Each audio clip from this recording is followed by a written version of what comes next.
Hello，今日咧我就嚟教大家點樣收呢個3×3啦。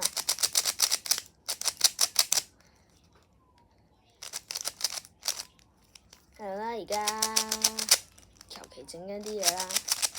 你可以話佢好靚啦，冇所謂嘅。總之我而家就撈完佢先啦。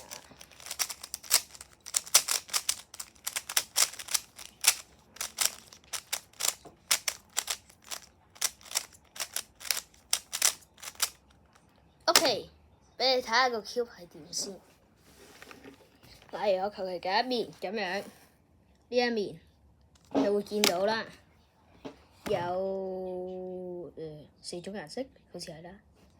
每一面都有9格，因為3×3。跟住咧，大家知唔知道邊一樣嘢佢係無論你點樣轉佢都唔會喐咧？噔噔，答案就係個 centre 呢一個位，中間嗰粒。你無論點樣轉佢咧，佢都唔會喐嘅。你望下上面嗰個橙色，中間嗰粒同埋白色嗰個，永遠都冇分開到喎，側邊又冇俾佢影響到。哈哈，你咁蠢咁樣咧？哦，我都可以答到你，係冇喐到嘅。咁樣咧，其實係等於咁樣咯。咁咪唔會喐咯，因為就咁轉一個嘅話，係唔會喐到噶嘛。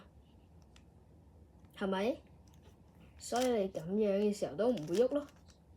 好，介紹咗啦。跟住呢個位啦，你可以咁樣做嘅。但係咧咁樣就係 illegal scramble， 你咁樣係做錯嘅。呢個就叫做 corner 隻角。呢個咧中間呢一塊就係 F 啦，我都唔知咩，我都唔知中文係咩。咁事不宜遲，就快啲開始啦！Boom！